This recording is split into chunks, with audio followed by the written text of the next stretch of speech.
राधे राधे दोस्तों, आज हम आपको सुनाएंगे एक राजकुमार का रहस्य और जादूगर रानी की कहानी। अगर आप हमारे चैनल पर नए हैं तो प्लीज़ हमारे चैनल को लाइक करें, सब्सक्राइब करें और शेयर करें। बहुत समय पहले की बात है। सुंदर नगर नाम का एक बहुत ही बड़ा राज्य था। सुंदर नगर के राजा का नाम धर्मवीर था। राजा धर्मवीर बहुत ही न्यायप्रिय और धर्मात्मा राजा थे। अपनी प्रजा का पालन अपने बच्चों के समान करते थे। उनकी सभी समस्याओं का निस्तारण करते थे, जिससे नगर वाले भी बहुत खुशी खुशी और भाईचारे के साथ रहते थे। प्रजा में चारों तरफ सुख शांति थी। राजा पूजा पाठ और भगवान में बहुत विश्वास करता था और अपनी प्रजा से भी भगवान की आराधना करने के लिए कहता था। राजा हमेशा बहुत दान पुण्य करता, भूखे को भोजन खिलाता, असहाय को आश्रय दान करता, मतलब पूजा पाठ और दान करना और असहायों की मदद करना राजा अपना धर्म समझता था। उनके राज्य में एक तेजस्वी ऋषि गांगेय जी थे। राजा धर्मवीर उन ऋषि मुनि को बहुत मानते थे। अक्सर वे उनके दर्शन करने के लिए चले जाते थे। वो नगर से दूर एक नदी के किनारे छोटी सी कुटिया बनाकर रहते थे, जहाँ पर राजा धर्मवीर उनके रहने की सारी व्यवस्थाएं करा दी थीं, ताकि उन्हें किसी प्रकार का कोई कष्ट ना हो। राजा धर्मवीर की दो रानियां थीं। बड़ी रानी का नाम मोहिनी और छोटी रानी का नाम रत्ना था। बड़ी रानी मोहिनी बहुत ही गुणवान और सुंदर और पतिव्रता थी। छोटी रानी भी बहुत सुंदर थी। मोहिनी छोटी रानी को अपनी बहन मानती थी और बहन के समान ही स्नेह करती थी, परंतु छोटी रानी के मन में बड़ी रानी के लिए कपट था, जिससे बड़ी रानी अनजान थी। दोनों रानियों का महल भी राजा ने अलग अलग बनवा रखा था। रानी मोहिनी सदैव महाराज की आज्ञा का पालन करती और साथ ही प्रजा से भी बहुत प्रेम करती थी, इसलिए उसे सब रानी माँ कहकर बुलाते थे। यदि रानी राजा प्रजा का पिता है तो रानी माता के समान थी, लेकिन रानी रत्ना को यह बिल्कुल भी पसंद नहीं था और वो हमेशा बड़ी रानी को नीचा दिखाने की कोशिश करती रहती थी। राजा धर्मवीर और रानी मोहिनी से राजकुमार अंबर था और रानी रत्ना से राजकुमार धीरज पैदा हुआ। अंबर भी बहुत ही सुंदर और बलवान और तेजस्वी था और बहुत ही सुशील युवक था। अपनी माता पिता की हर आज्ञा का पालन करता था और अपने पिता का राजकाज भी देखता था। धीरज भी एक बलशाली और घमंडी राजकुमार था।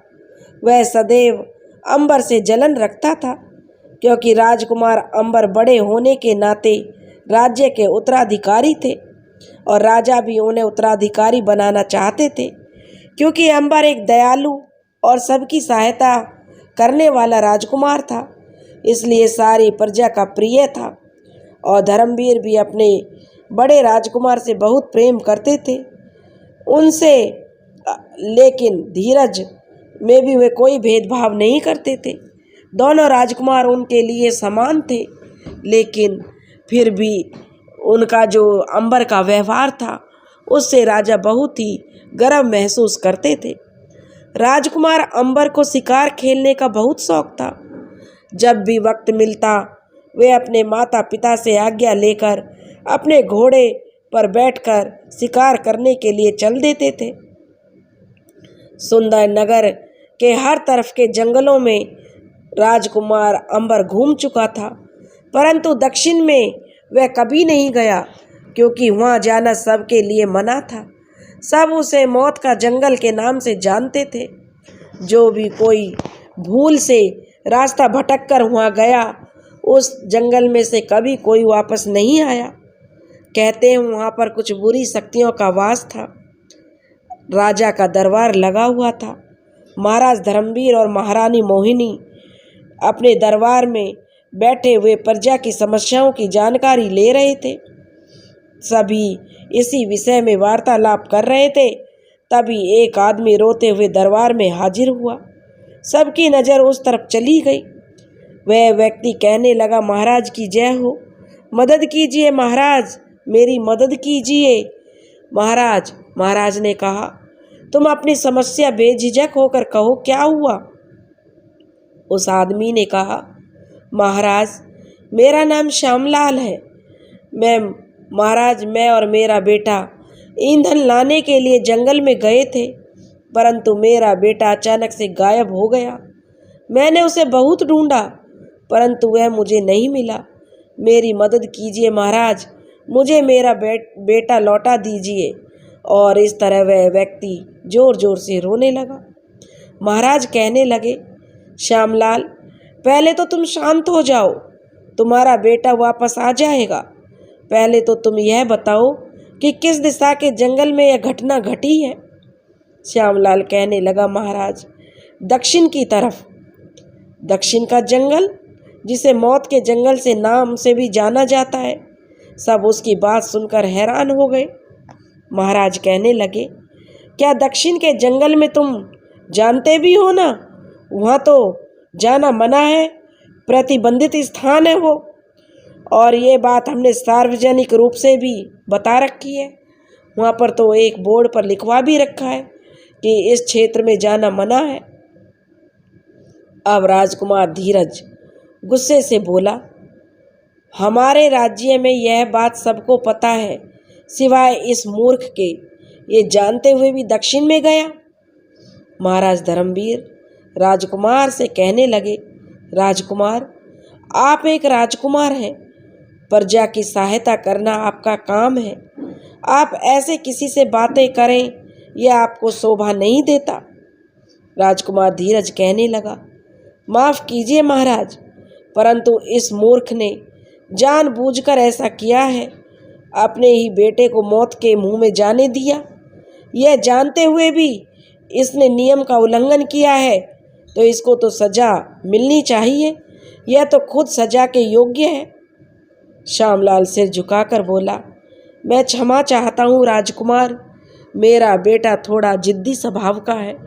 मैंने उसे बहुत समझाया, मगर वो जिद करके उस ओर चला गया और मैं भी उसके पीछे पीछे भागा उसे रोकने के लिए, परंतु वो अंदर चला गया।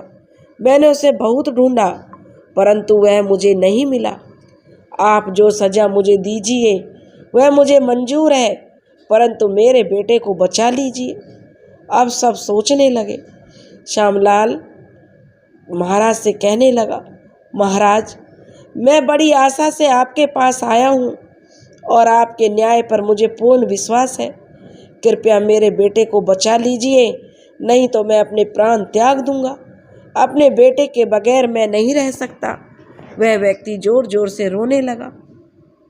महाराज का दिल पसीज गया। उसके रोने से वे और चिंतित हो गए। महाराज तो आखिर महाराज थे, राजा थे और प्रजा के पिता भी थे, क्योंकि वे अपनी प्रजा को दुख में नहीं देख सकते थे। महाराज ने मन ही मन में अपने गुरुदेव को याद किया। गुरुदेव मुझे क्षमा कर दीजिए, मैं ऐसे ही किसी मासूम की जान खतरे में नहीं डाल सकता। मुझे उसे बचाने जाना ही होगा। महाराज कहने लगे, सेनापति। सेनापति ने कहा, जी महाराज। सेनापति दक्षिण की तरफ जाने की तैयारी करो, हमें शीघ्र ही श्यामलाल के बेटे को बचाना है। महाराज की बात सुनकर सब आपस में कानाफूसी करने लगे, परंतु धीरज राजकुमार से रहा नहीं गया। राजकुमार धीरज बोला, नहीं महाराज, आप वहाँ नहीं जा सकते। एक मामूली इंसान की जान के लिए हम आपकी जान खतरे में नहीं डाल सकते। और गुरुदेव ने भी ये बात सबको बताई कि वहाँ कोई नहीं जाएगा। आपने वचन भी दिया है, यदि आप उन्हें इस बारे में पता चलेगा तो उन्हें कितना बुरा लगेगा। सेनापति ने भी हाँ में हाँ मिलाई। महाराज कहने लगे, लेकिन आज तक मेरे राज्य में ऐसा भी तो नहीं हुआ। भूल सबसे होती है, फिर वो तो बच्चा है। परंतु इसका मतलब ये तो नहीं कि हम उसे बेमौत मरने के लिए छोड़ दिया जाए। सबकी जान कीमती होती है। मुझे उसकी जान बचाने के लिए मैं अपनी इस वचन को तोड़ दूंगा। एक बार दरबार में फिर सन्नाटा छा गया। कुछ देर बाद सेनापति ने कहा, महाराज अगर आज्ञा हो तो मैं कुछ कहूँ। महाराज ने कहा, आज्ञा है। सेनापति कहने लगे, महाराज अगर आपकी आज्ञा हो तो राजकुमार अंबर उस ओर जाएं, क्योंकि उन्हें जंगलों के बारे में काफ़ी जानकारी है और उन्हें हर मुश्किल से निपटना आता है।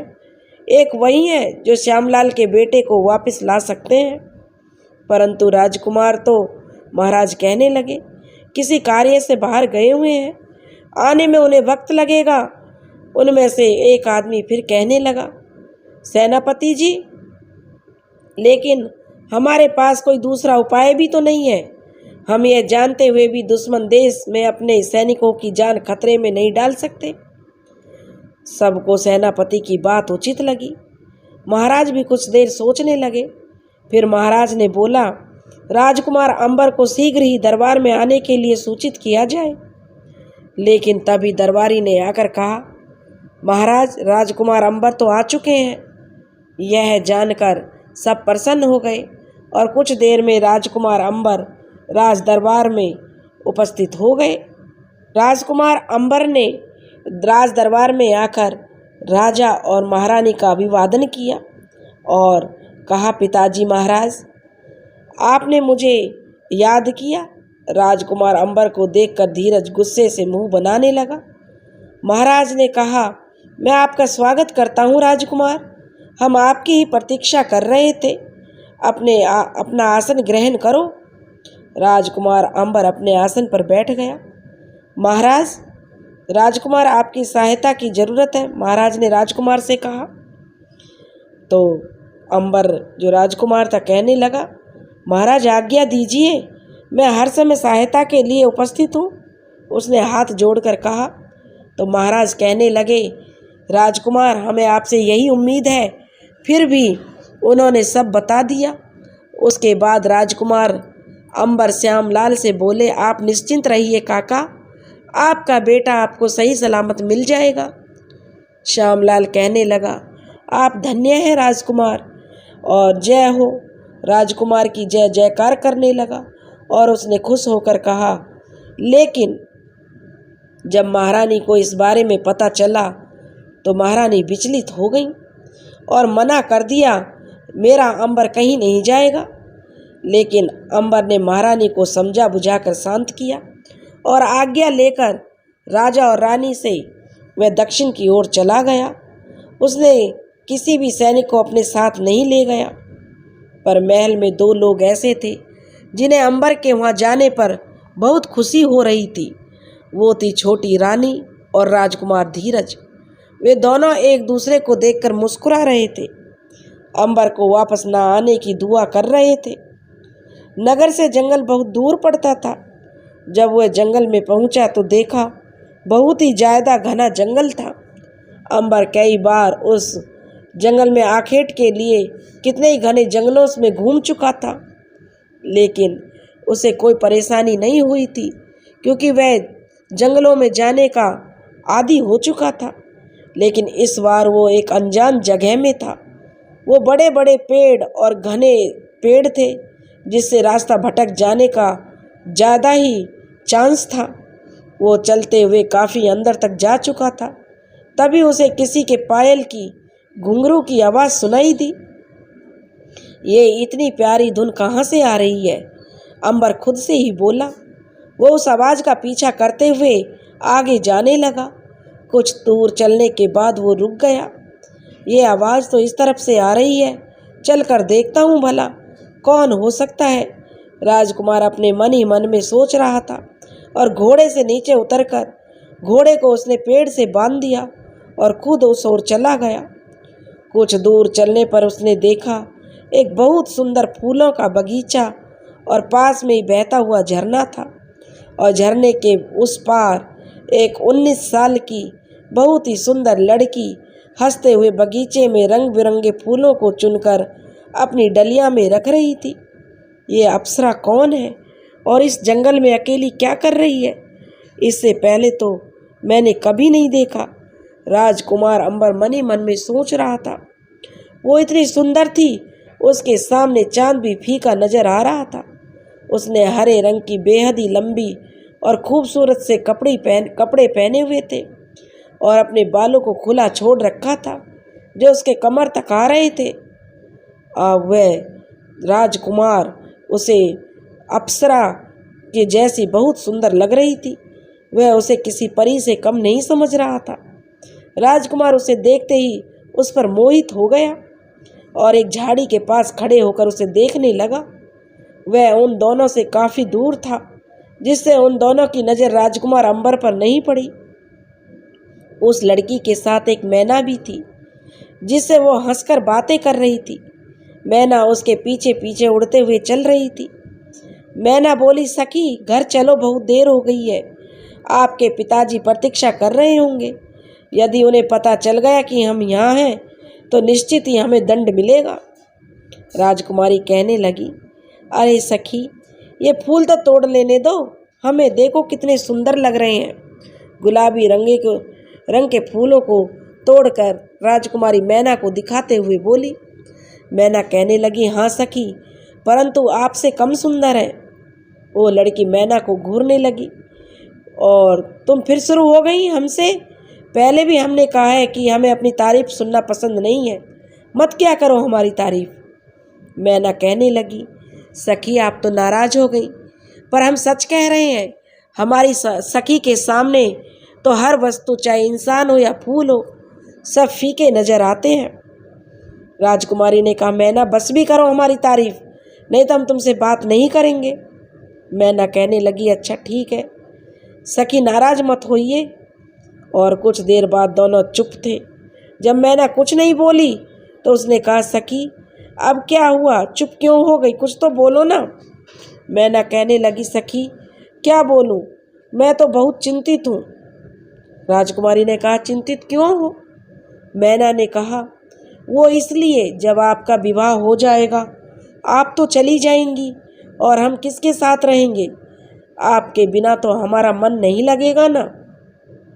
मैना की बात सुनकर राजकुमारी हंसने लगी। मैना कहने लगी, सखी आप क्यों हंस रही हो? उसने हंसते हुए कहा, सखी आपको हमारे विवाह की चिंता कब से होने लगी? तब मैना ने कहा, राजकुमारी जब से हमने आपके पिताजी और माँ के मुख से आपके विवाह के बारे में सुना है। तो राजकुमारी ने कहा, इसमें चिंतित होने की क्या बात है, अभी तो विवाह होने में वक्त लगेगा, कौन सा अभी हो जाएगा जो तुम इतनी चिंतित हो रही हो। मैना कहने लगी, राजकुमारी आज नहीं तो कल, एक दिन तो हो ही जाएगा ना, बात तो वही है। और मैंने आज सवेरे ही सुना है कि वो आपके लिए जल्द से जल्द योग्य वर तलाश करने वाले हैं। अरे, राजकुमारी ने कहा, तब की तब देखेंगे, और हो भी गई तो हम पिताजी की आज्ञा लेकर तुम्हें भी अपने साथ ले जाएंगे, अब खुश हो ना। मैना कहने लगी, अगर हमारे स्वामी ने मना कर दिया तो? राजकुमारी ने कहा, अरे सखी तुम उदास मत हो, अगर मना भी कर दिया तो हम भी हट पकड़ लेंगे और हमें भी अपनी सखी के साथ रहना है, तब पिताजी जरूर मान जाएंगे। मैना यह सुनकर खुश हो गई।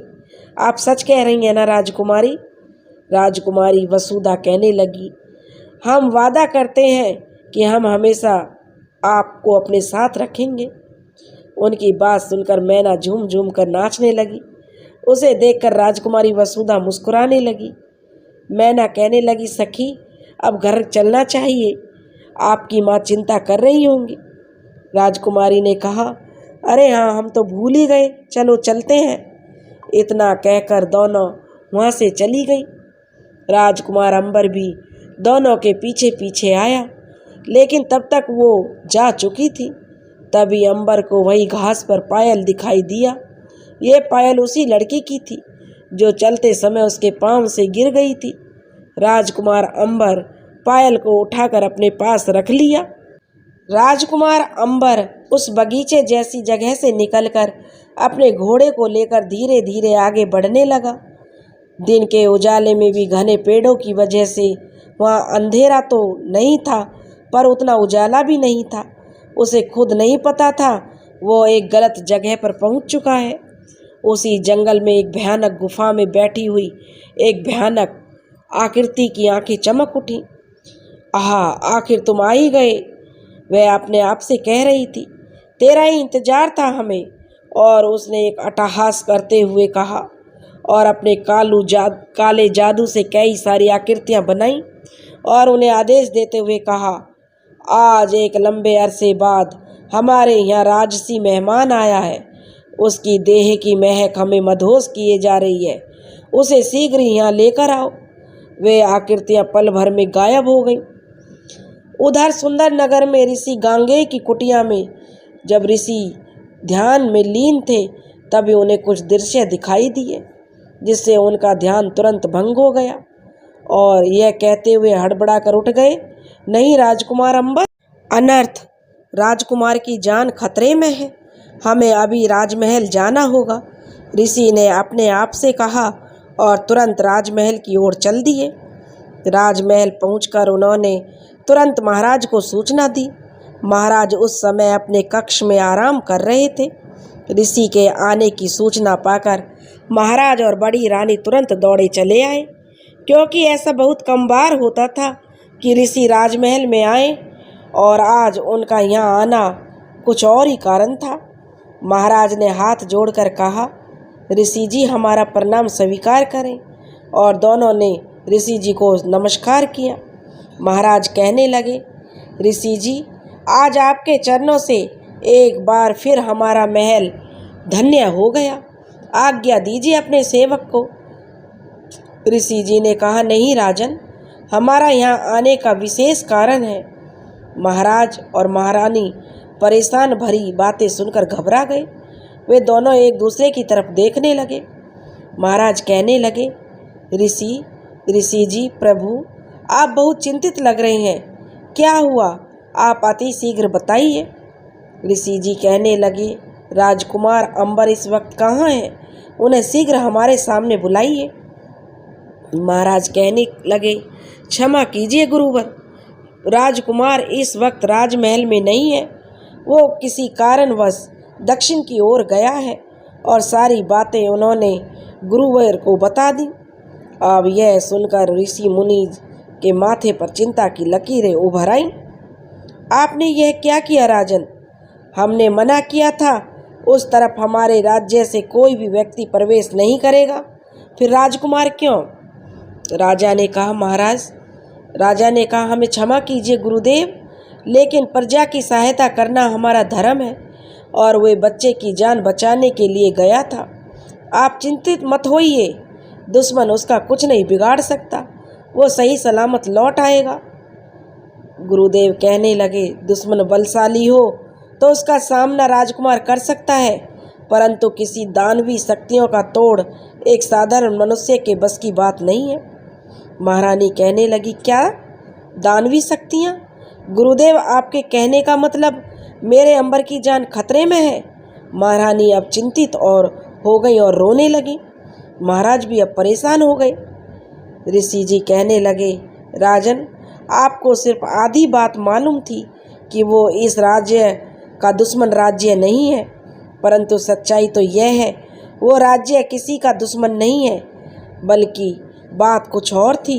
और मैंने कहा भी था कि समय आने पर सब बात पता चल जाएगी, इसलिए मैंने आपसे कहा था चाहे कुछ हो जाए उस ओर राजकुमार नहीं जाएगा जब तक कि उस शक्ति का तोड़ नहीं मिल जाए।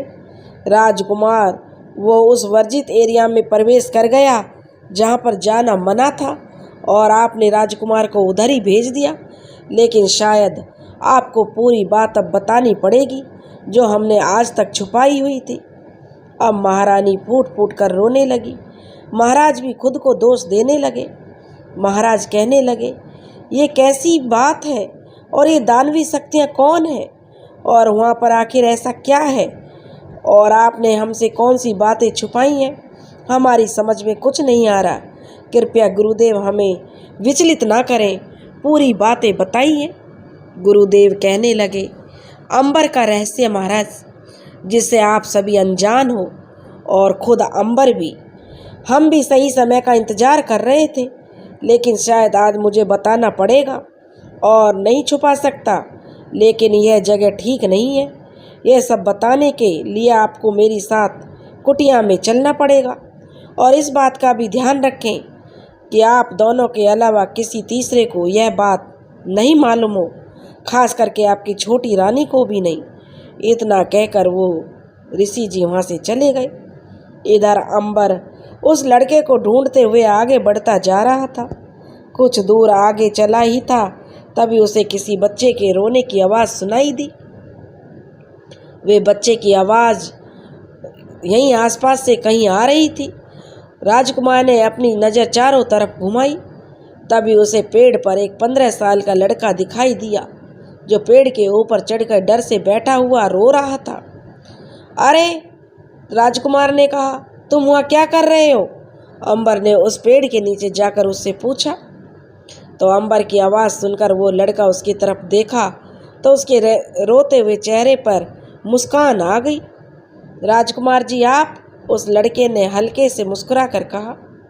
राजकुमार अंबर बोले, चलो नीचे उतरो, हम तुम्हें ही लेने आए हैं। तुम्हारे पिता तुम्हारे लिए परेशान हो रहे हैं। उन्होंने प्यार से उस लड़के से उतरने के लिए कहा, लेकिन वो लड़का डरते हुए कहा, नहीं राजकुमार जी, मैं नहीं उतरूंगा। वो देखिए उस तरफ। अंबर ने उस तरफ देखा तो उसकी आंखें हैरानी से बड़ी हो गईं, क्योंकि सामने एक खूंखार शेर था जो उसे देखकर दहाड़ने लगा। अब अंबर भी समझ गया, शायद इसी वजह से वो लड़का डरकर ऊपर चढ़ा हुआ है। उसने उस लड़के को चुप रहने का इशारा किया। शेर अब अंबर को देखकर जोर से दहाड़ा और अपनी जीभ लपलपाने लगा, जैसे वो बहुत भूखा हो, और पलक झपकते ही उस पर झपटने को तैयार था। अंबर भी अपने एक कदम पीछे हो लिया और उसके हमले के लिए तैयार था, क्योंकि वो खूंखार जानवर सनकी मालूम पड़ता था। एकाएक अंबर के ऊपर छलांग लगा दिया और दोनों में युद्ध होने लगा। अंदर से अंबर ने उसके अगले दोनों पैरों को कसकर पकड़ रखा था और उसे रोकने की कोशिश कर रहा था, और वह शेर भी अपना मुंह खोलकर अंबर को खाने के लिए क्रोधित हो गया। अंबर ने उसे उठाकर दूर पटक दिया, लेकिन शेर फिर उठा और फिर से छलांग लगाई। इस बार अंबर उसको संभालते हुए नीचे गिर गए। इधर से उधर, कभी अंबर के ऊपर शेर तो कभी शेर के ऊपर अंबर। दोनों में भयंकर युद्ध होने लगा और इस वजह से अंबर को बहुत सारी चोटें भी आईं। उसके पंजों के वार से अंबर की चमड़ी उधड़ गई थी, जिससे खून बहने लगा, लेकिन दोनों ही एक दूसरे पर भारी थे। तभी अचानक एक तीर सनसनाता हुआ आया, पर अंबर की कान के काफ़ी तेज वह जो हट गया, एकदम से कान के काफ़ी पास से निकला और सामने वह तीर एक पेड़ के तने को भेद दिया उसने। अंबर ने जब देखा तो एक नहीं करीब 15-20 काले रंग के कपड़ों से ढके लोग उनको घेर कर खड़े थे। सभी काली शक्तियाँ थीं। सबको देखकर शेर तो भाग गया। बंदी बना लो इसको, जो उन लोगों का सरदार था उसने आदेश दिया। अंबर ने उनसे लड़ने के लिए अपनी तलवार निकाली और कहा, कौन हो तुम लोग? लेकिन यह क्या, अंबर की तलवार तो धुआं बनकर गायब हो गई। अंबर तो हैरान होकर देखता रह गया। उनका सरदार कहने लगा, अरे मूर्ख, हमारे ऊपर यह तेरी साधारण तलवार का कुछ असर नहीं होगा और तू कुछ नहीं कर पाएगा।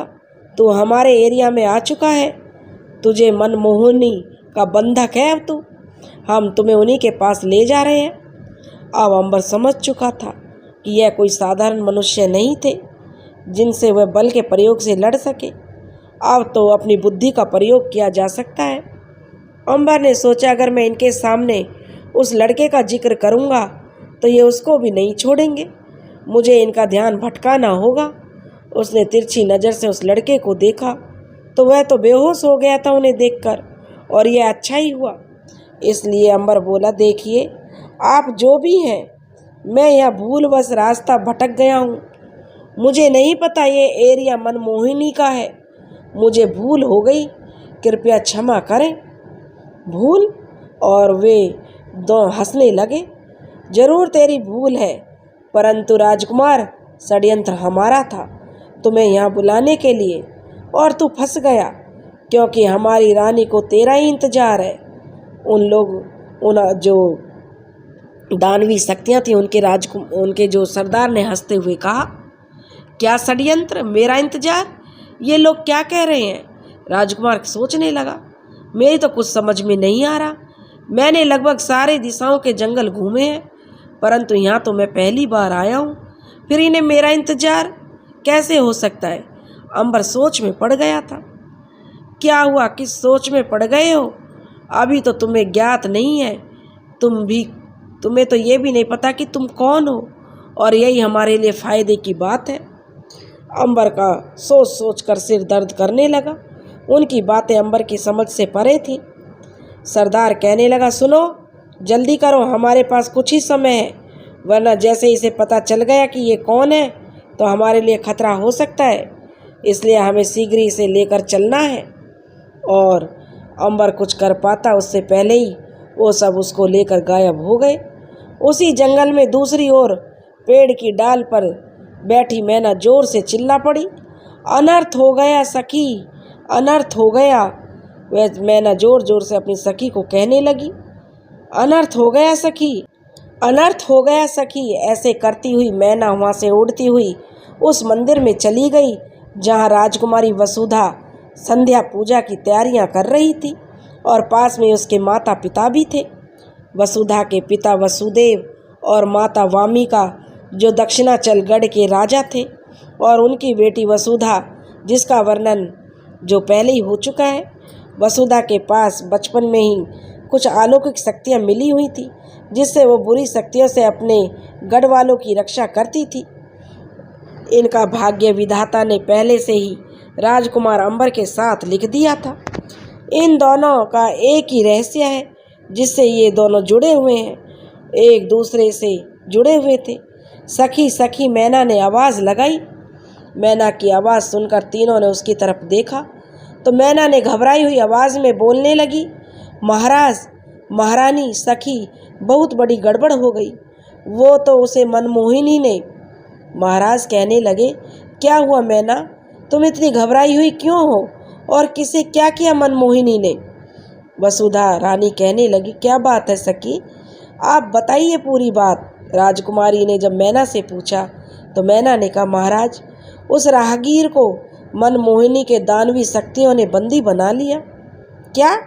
लेकिन वो वहाँ पहुँचा कैसे? पिताजी, जहाँ तक मुझे मालूम है उस स्थान को आपने बांध दिया था, फिर वो आज़ाद कैसे हो गई? महाराज ने मैना की बात सुनकर तुरंत ही उसे कुछ खटका और कहा कि वो तो नहीं था वो। उनकी बात सुनकर तीनों महाराज की ओर देखने लगे। वासुदेव ने तुरंत एक पुस्तक निकाली और उसे हाथ में रखकर कुछ बुदबुदाया तो उस पुस्तक के कुछ पेज जो दृश्य कुछ उभरने लगे। तीनों उसे गौर से देख रहे थे, जिसमें अंबर का उस लड़के को ढूंढते हुए जंगल में आना और पायल की घुंघरू की आवाज़ सुनकर अंबर का बगीचे में घुसना, जिससे उनकी बांधी गई शक्तियों का टूटना, और इसी से ही मनमोहिनी के बंधनों से मुक्त होकर कर दिया था मनमोहिनी को मुक्त। पिताजी, इसे देखकर मुझे जाना पहचाना सा लग रहा है, राजकुमारी कहने लगी, जैसे मैं इसे कई जन्मों से जानती हूँ, लेकिन मुझे कुछ याद क्यों नहीं आ रहा।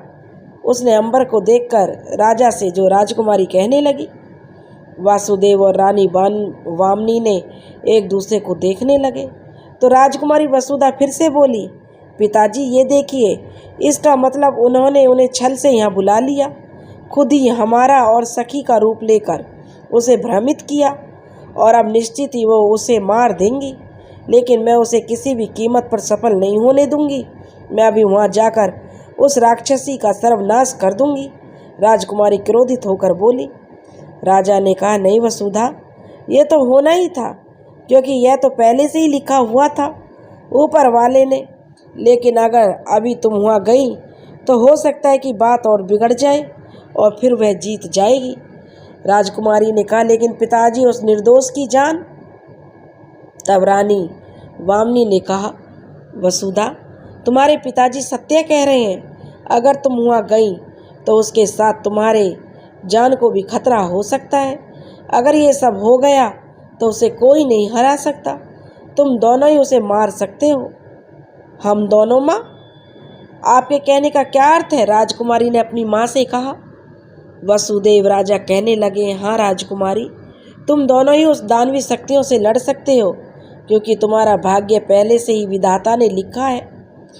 क्या कह रहे हो पिताजी? राजकुमारी कहने लगी, हम उसे जानते भी नहीं कि वो कौन है, और आप उनसे भाग्य हमारा उनसे कैसे जुड़ा हुआ है। मुझे तो कुछ समझ नहीं आ रहा, और ये बात आपने मुझे पहले क्यों नहीं बताई? रानी वामनी कहने लगी, लगता है हमें अब तुम्हारे पिछले जन्म की कहानी बतानी ही होगी। उसने वसुदेव राजा की ओर देखा तो उन्होंने भी सहमति में सिर हिला दी। राजकुमारी और मैना उन दोनों को हैरानी से देखने लगी। रानी वामनी पहले त्रिदेवों की पूजा कर ली जाए, उसके साथ ही तीनों पूजा की आरती तीनों ने गाई, और बाद में वामिका रानी ने सबको वहीं बैठने का इशारा किया और वहाँ से चली गई। कुछ देर बाद आई तो उनके हाथ में रामायण जैसी एक पुस्तक थी। सुंदरनगर। उधर सुंदरनगर में महाराज धर्मवीर, महारानी और ऋषि गांगेय की कुटिया में आ गए थे और उन्हें प्रणाम करके बैठ गए। ऋषि गांगेय के हाथों में भी उसी तरह की पुस्तक रखी हुई थी जैसे वामनी रानी के हाथों में थी। ऋषि ने वो पुस्तक महाराज के हाथ में दे दी और उनसे कहा कि इसे देखो। जब उन्होंने पुस्तक के पन्ने पलटे तो उन तस्वीरों को देखकर राजा हैरान हो गए, क्योंकि उनमें अंबर के जैसे दिखने वाले एक तेजस्वी योद्धा की जो हाथों में तलवार लहराते हुए उसका मुस्कुराता हुआ चेहरा था, लेकिन वो अंबर तो नहीं था। राजा ने कहा, गुरुदेव, मुझे बड़ी हैरानी हो रही है। महारानी भी उसे देखकर हैरान हो गई। तब महाराज गुरुदेव ने कहा, राजन, यह एक वीर योद्धा सूर्यसेन है। इन्हीं का अंश है राजकुमार अंबर। आज मैं इस योद्धा की कहानी सुनाता हूँ, जिसका जन्म पूर्व जन्म है अंबर के रूप में हुआ है और एक विशेष कार्य को पूरा करने के लिए इसका पुनर्जन्म हुआ है। हाँ राजन, गुरुवर बोले, पुनर्जन्म। आज से कई सौ साल पहले इस योद्धा का जन्म हुआ था। बचपन से ही सूर्यसेन विलक्षण बुद्धि के थे, बहुत ही वीर और पराक्रमी थे। वे अपनी माँ के साथ और एक छोटे से घर में रहते थे। उनकी विलक्षण बुद्धि और पराक्रम से प्रभावित होकर वहाँ के राजा उपेंद्र ने उन्हें सेनापति का पद दे दिया था। सूर्यसेन ने अपनी ईमानदारी और कर्तव्य निष्ठा के साथ राजा की सहायता की और देखते ही देखते राजा ने कई राज्यों को जीत लिया। चारों ओर राजा की जय जयकार होने लगी। राजा की एक राजकुमारी थी जिसका नाम चंद्रप्रभा था। चंद्रप्रभा बहुत ही सुंदर थी। वह एक अच्छी योद्धा भी थी। महाराज उपेंद्र का उन पर बड़ा प्यार था। वे अपनी राजकुमारी को बड़े स्नेह करते थे। युद्ध कला सब कुछ उनने सूर्यसेन से ही सीखा था। धीरे धीरे वक्त बीतता गया। राजकुमारी सूर्यसेन से प्रेम करने लगी, लेकिन सूर्यसेन इस बात से अनजान थे। लेकिन जब उन्हें राजकुमारी ने यह बात बताई तो सूर्यसेन को कुछ समझ नहीं आया कि वो क्या जवाब दें, जबकि वे जानते थे कि राजा ने राजकुमारी का विवाह अपने पड़ोसी मित्र के राजा के बेटे के साथ तय कर दिया था। ऐसे में एक सेनापति होने के नाते और राजा के वचन की मर्यादा को रखकर सूर्यसेन ने राजकुमारी का प्रेम प्रस्ताव स्वीकार नहीं किया। सूर्यसेन राजकुमारी जी से कहने लगे, राजकुमारी जी, आप ये क्या कह रही हैं? मैं ठहरा एक तुच्छ सेवक आपके प्रेम के योग्य नहीं हूँ। कृपया ऐसे विचार अपने मन में मत लाइए और मुझे क्षमा कर दीजिए। चंद्रप्रभा कहने लगी, सूर्यसेन, प्रेम कोई पद या श्रेणी नहीं देखता। प्रेम तो केवल प्रेम देखता है, और मैंने भी आपकी आंखों में अपने लिए प्रेम देखा है। फिर आप मुख क्यों मोड़ रहे हैं? सूर्यसेन ने कहा, नहीं राजकुमारी जी, यह सत्य नहीं है। हमारे मन में आपके लिए कोई भावनाएं नहीं है। कृपया करके हमें चिंता में मत डालिए। राजकुमारी कहने लगी, आप झूठ बोल रहे हैं सूर्यसेन, हमारा मन नहीं मानता। आपके इस झूठ को मानने के लिए हम तैयार नहीं हैं। राजकुमारी जी, सूर्यसेन ने कहा, ऐसा नहीं है, यही सत्य है और आपके पिता ने आपका विवाह तय कर दिया है, इसलिए ये विचार मन से त्याग दीजिए, ये पाप है। राजकुमारी ने कहा, जानते हैं, लेकिन हमने सिर्फ आपको ही मन अपना पति मान लिया है, तो ये विवाह हम कभी नहीं करेंगे और आपने अगर हमें ठुकरा दिया तो हम अपने प्राण त्याग देंगे। सूर्यसेन से अब और नहीं सुना गया और वह वहाँ से चले गए। इस तरह रह रहकर राजकुमारी के वचनों के बारे में सोचने लगे। उनके मन में खलबली मची हुई थी कि क्या करे क्या नहीं करे, क्योंकि ये बात भी सत्य थी कि वे भी राजकुमारी से प्रेम करते थे, बहुत ज़्यादा, लेकिन उन्होंने कभी जाहिर नहीं होने दिया। राजकुमारी की आंखों ने उनके प्रेम को पहचान लिया था और अपने प्रेम को, और यही बात सूर्यसेन को खाई जा रही थी। ये कैसी परिस्थिति में डाल दिया भगवान ने।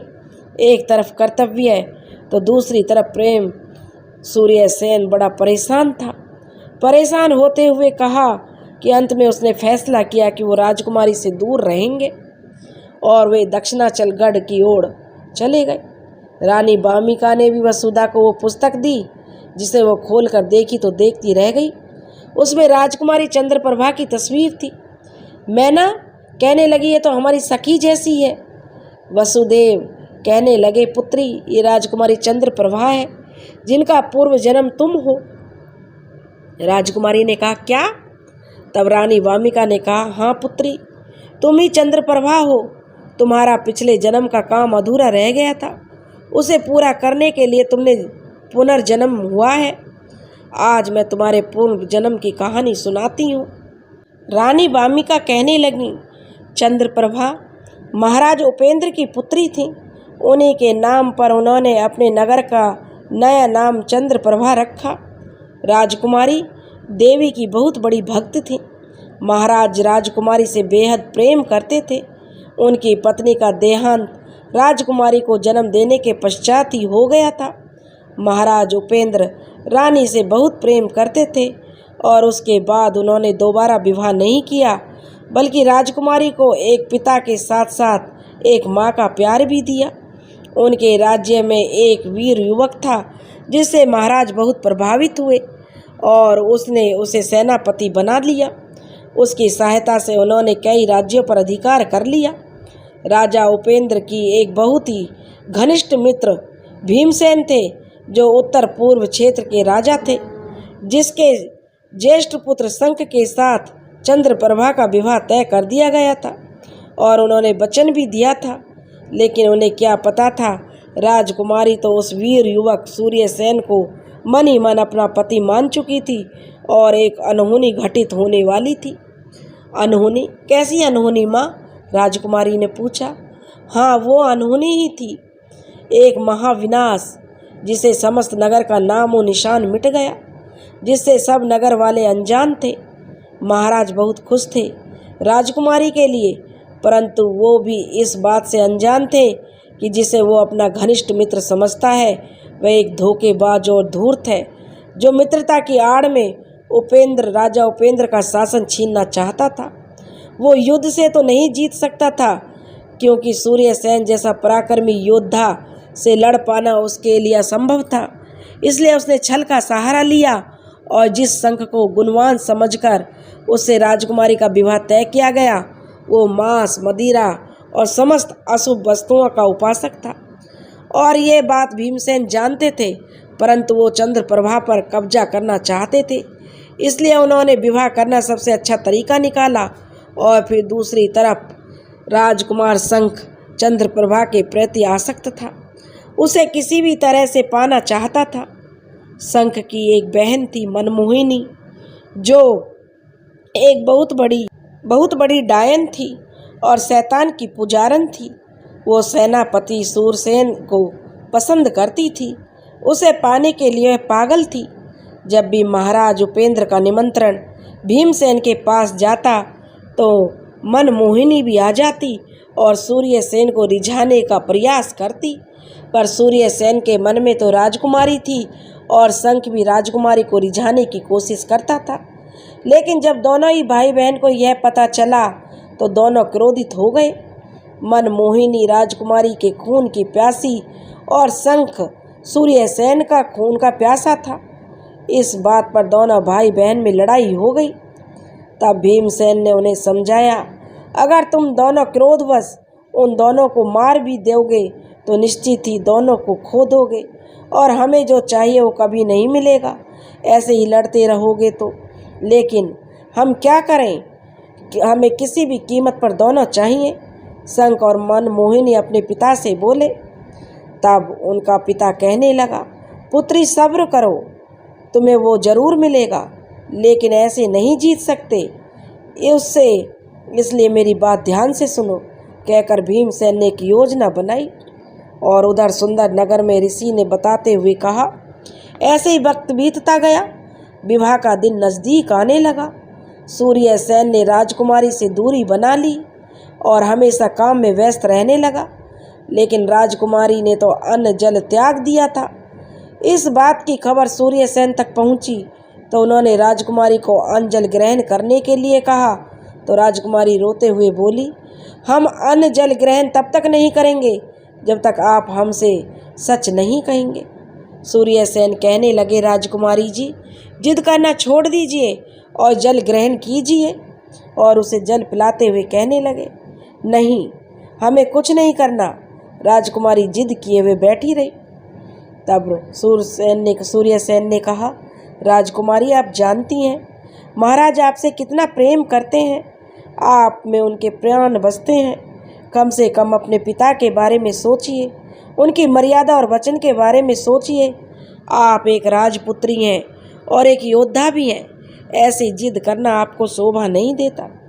राजकुमारी कहने लगी, लेकिन हमारा क्या, मैं पिताजी को सब सच सच बता दूंगी।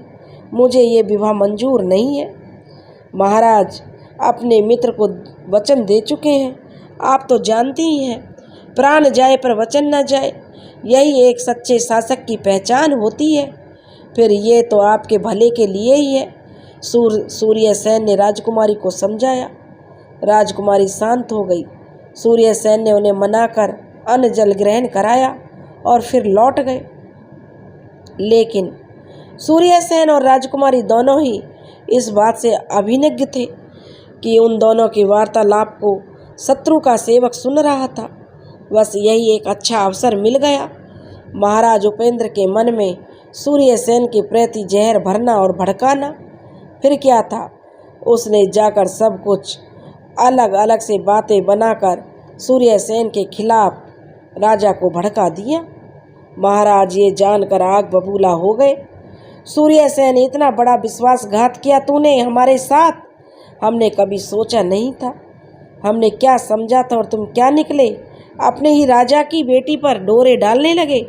सूर्यसेन बेचारा सिर नीचे झुकाकर चुपचाप राजा का क्रोध सहन कर रहा था। अब उसे ऐसा चुपचाप खड़े देखकर राजा का क्रोध और बढ़ गया। उन्होंने सूर्यसेन को मृत्यु दंड का आदेश दे दिया और आदेश अनुसार उसे जिंदा जला दिया गया।